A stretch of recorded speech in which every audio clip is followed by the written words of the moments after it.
125 करोड़ देशवासियों के पुरुषार्थ से, 125 करोड़ देशवासियों के त्याग और तपस्या से। और हम जानते हैं सामूहिकता की शक्ति क्या होती है। भगवान कृष्ण कितने ही सामर्थ्यवान थे, लेकिन जब ग्वाले अपनी लकड़ी लेकर के खड़े हो गए, एक सामूहिक शक्ति थी, गोवर्धन पर्वत उठा लिया। प्रभु रामचंद्र जी को लंका जाना था, वानर सेना के छोटे छोटे लोग लग गए, राम सेतु बन गया, राम जी लंका पहुंच गए। एक मोहनदास करमचंद गांधी थे, देश के कोटि कोटि लोग हाथ में तकली लेकर के, रुई लेकर के आजादी के ताने बाने बुनते थे। एक सामूहिक शक्ति की ताकत थी कि देश आजाद हो गया। कोई छोटा नहीं होता, कोई बड़ा नहीं होता। अरे एक गिलहरी का उदाहरण हमें मालूम है, एक गिलहरी भी परिवर्तन की प्रक्रिया की हिस्सेदार बनती है। वो कथा हम सब जानते हैं। और इसलिए 125 करोड़ देशवासियों में न कोई छोटा है न कोई बड़ा है, हर कोई अपनी जगह से 2022 के आजादी के बाद के 75 साल एक नया संकल्प, नया इंडिया, नई ऊर्जा, नया पुरुषार्थ, सामूहिक शक्ति के द्वारा हम देश में परिवर्तन ला सकते हैं। न्यू इंडिया जो सुरक्षित हो, समृद्ध हो, शक्तिशाली हो। न्यू इंडिया जहां भी हर किसी को समान अवसर उपलब्ध हो। न्यू इंडिया जहां आधुनिक विज्ञान और तकनीकी क्षेत्र में भारत का विश्व में दबदबा हो। स्वतंत्रता संग्राम हम लोगों की भावना से अधिक जुड़ा हुआ है।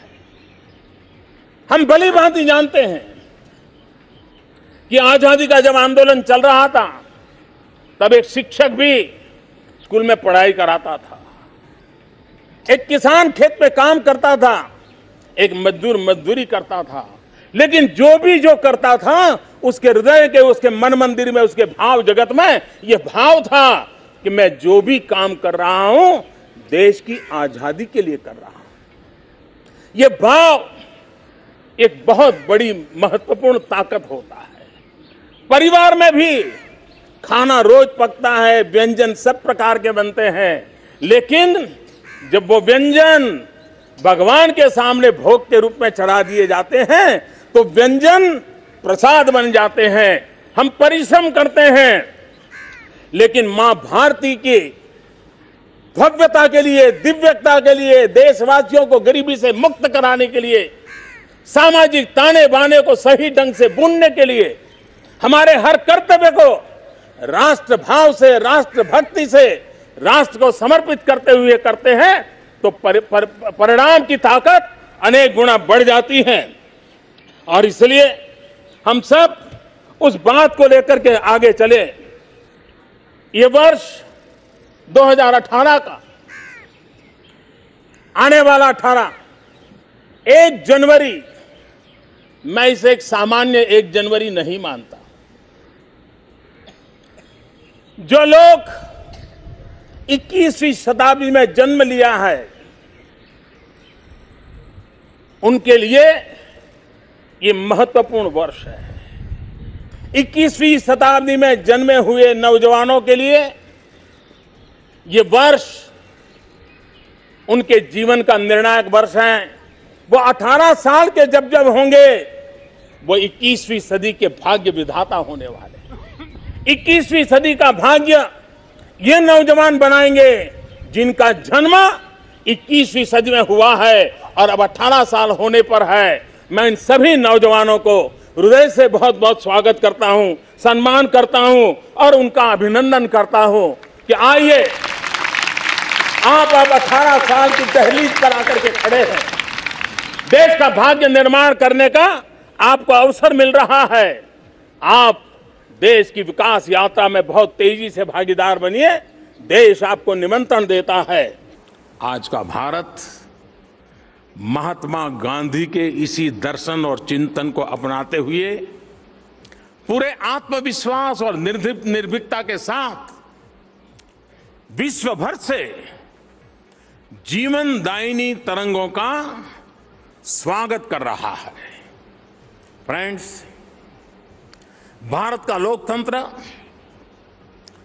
देश की स्थिरता, निश्चितता और सतत विकास का मूल आधार है।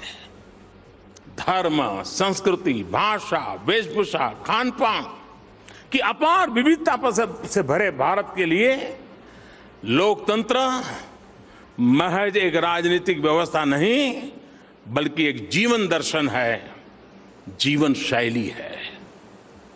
हम भारतीय यह भली भांति जानते हैं और समझते हैं कि विविधता की अनेकता को सौहार्द, सहयोग और संकल्प की एकता में बदलने के लिए लोकतांत्रिक परिवेश और स्वतंत्रताओं का महत्व कितना बड़ा होता है।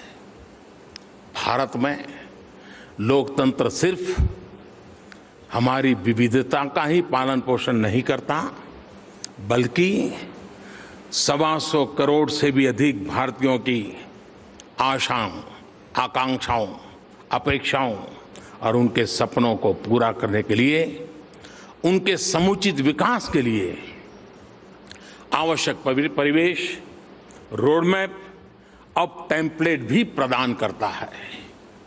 लोकतांत्रिक मूल्य और समावेशी आर्थिक विकास और प्रगति में तमाम दरारों को पाटने की संजीवनी शक्ति होती है। भारत के 600 करोड़ मतदाताओं ने 2014 में 2014 में 30 साल बाद पहली बार किसी एक राजनीतिक पार्टी को केंद्र में सरकार बनाने के लिए पूर्ण बहुमत दिया है। हमने किसी एक वर्ग या कुछ लोगों के सीमित विकास का नहीं, बल्कि सबके विकास का संकल्प किया। और मेरी सरकार का मोटो है, सबका साथ, सबका विकास। प्रगति के लिए हमारा विजन समावेशी है, हमारा मिशन भी समावेशी है। यह समावेशी दर्शन मेरी सरकार की हर नीति का, हर योजना का आधार है। चाहे वह करोड़ों लोगों के लिए पहली बार बैंक खाते खुला के फाइनेंशियल इंक्लूजन करना हो, या गरीबों तक, हर जरूरतमंद तक डिजिटल टेक्नोलॉजी द्वारा डायरेक्ट बेनिफिट ट्रांसफर करने वाली बात हो, या फिर जेंडर जस्टिस के लिए बेटी बचाओ बेटी पढ़ाओ का अभियान हो। हम मानते हैं कि प्रगति तभी प्रगति है, विकास तभी सच्चे अर्थों में विकास है, जब साथ चलें, सबको लेकर के चलें, सबके लिए चलें। हम अपनी आर्थिक और सामाजिक नीतियों में केवल छोटे मोटे सुधार ही नहीं कर रहे हैं, बल्कि आमूलचूल रूपांतरण कर रहे हैं। हमने जो रास्ता चुना है, वो रास्ता है रिफॉर्म, परफॉर्म एंड ट्रांसफॉर्म। आज हम भारत की अर्थव्यवस्था को जिस प्रकार से निवेश के लिए सुगम बना रहे हैं, उसका कोई सानी नहीं है। इसी का नतीजा है कि आज भारत में निवेश करना, भारत की यात्रा करना, भारत में काम करना, भारत में मैन्युफैक्चरिंग करना और भारत से अपने प्रोडक्ट एंड सर्विसेज को दुनिया भर को एक्सपोर्ट करना, सभी कुछ पहले की तुलना में बहुत आसान हो गया है। हमने लाइसेंस परमिट राज को जड़ से खत्म करने का प्रण लिया है। रेड टेप हटाकर हम रेड कारपेट बिछा रहे हैं। अर्थव्यवस्था के लगभग सभी क्षेत्र फॉरेन डायरेक्ट इन्वेस्टमेंट के लिए खुल गए हैं। 90% से अधिक में ऑटोमेटिक रूट से निवेश संभव है।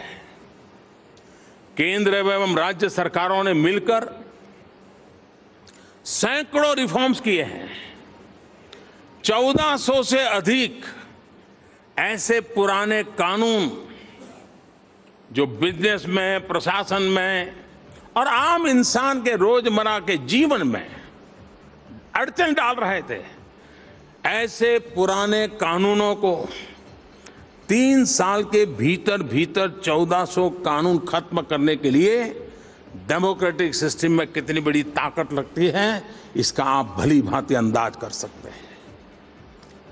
17 साल के स्वतंत्र भारत के इतिहास में पहली बार देश में एक एकीकृत कर व्यवस्था, goods and services tax, GST के रूप में लागू कर ली गई है। पारदर्शिता और जवाबदेही बढ़ाने के लिए हम टेक्नोलॉजी का भरसक इस्तेमाल कर रहे हैं। भारत को ट्रांसफॉर्म करने के लिए हमारे संकल्प और हमारे प्रयासों का विश्व भर की बिजनेस कम्युनिटी ने स्वागत किया है। भारत में डेमोक्रेसी, डेमोग्राफी और डायनेमिज्म मिल